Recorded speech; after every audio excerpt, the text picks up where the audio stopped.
In the sprawling world of anime, few series dare to address the profound themes of passion, redemption, and the sanctity of human connection. But nestled quietly, overlooked by all but the most discerning intellectuals, is My Dress-Up Darling, a series that transcends its romantic comedy facade to explore the spiritual and existential dilemmas that have plagued humanity for millennia. Through the lens of St. Augustine's Confessions and the Christlike ethic of self-sacrifice, My Dress-Up Darling offers an almost biblical reflection on individuality, creativity, and love. At first glance, the story seems charmingly simple. Wakana Gojo, a high school student devoted to crafting Hina dolls, lives a solitary existence, defined by his fear of judgment and rejection. His life changes when Marin Kitagawa, an effervescent and unapologetically compassionate classmate, discovers his talent and enlists his help in creating cosplay costumes. What unfolds is not just a love story, but a spiritual awakening, a rediscovery of the beauty in vulnerability and the redemptive power of shared passion. St. Augustine, in his Confessions, recounts his struggle with the competing forces of earthly desire and divine purpose. Similarly, Wakana begins the series in a state of eternal exile, burdened by the shame of societal expectations.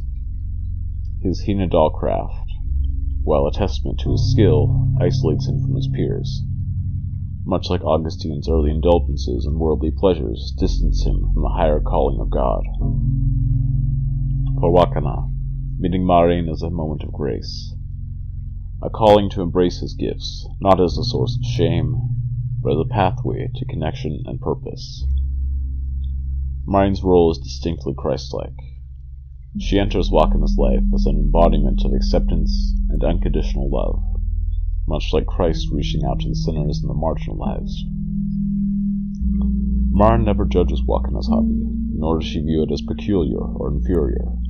Instead, she elevates it, recognizing the divine spark of creativity within him. Her enthusiasm mirrors Christ's message of salvation, that everyone, no matter how broken or isolated, is worthy of love and redemption. The act of creating cosplay costumes becomes a spiritual practice, a kind of sacrament. For Marin, it's an expression of joy and self-identity. For Wakana, it's a way to confront his fears and connect with others.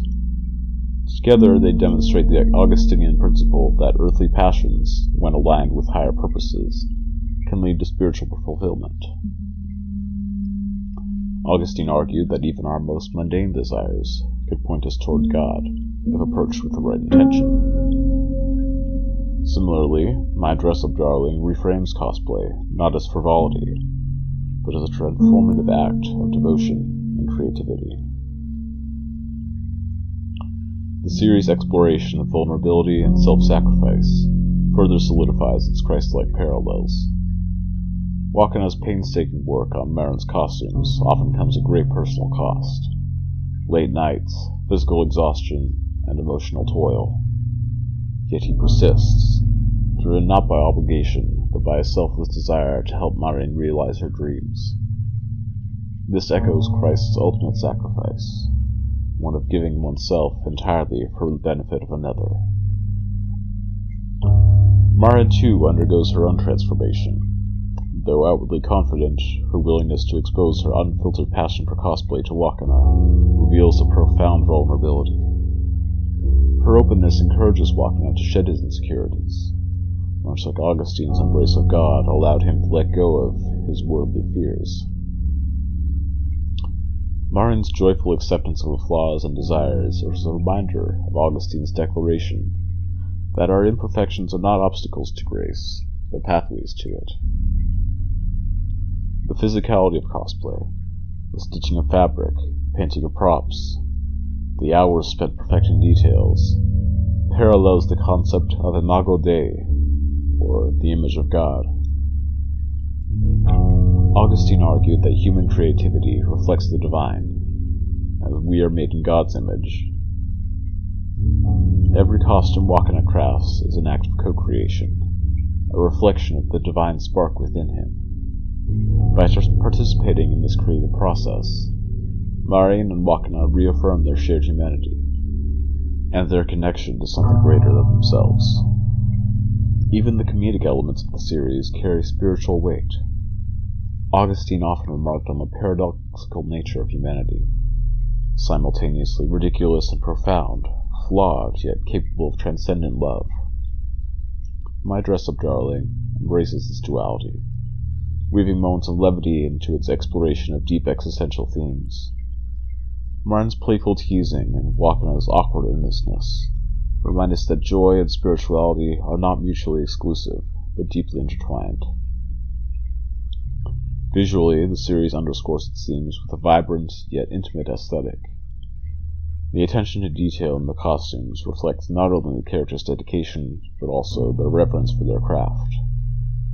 The juxtaposition of Marin's bright, extrovert personality with Wakana's subdued demeanor creates a visual metaphor for the union of earthly passions with higher aspirations, a balance Augustine himself sought throughout his life.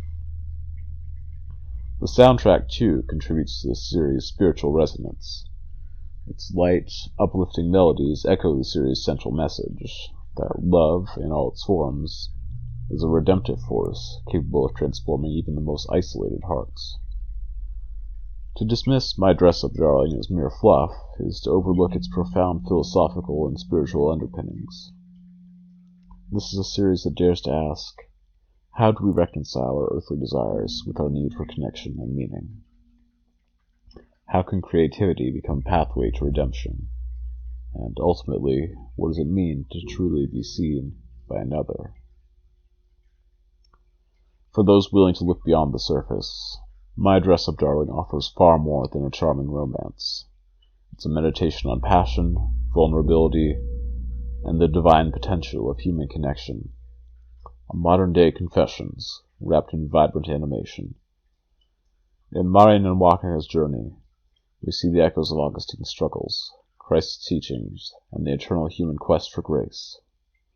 This is not just an anime. It's an invitation to love, to create, and to find the sacred in the ordinary.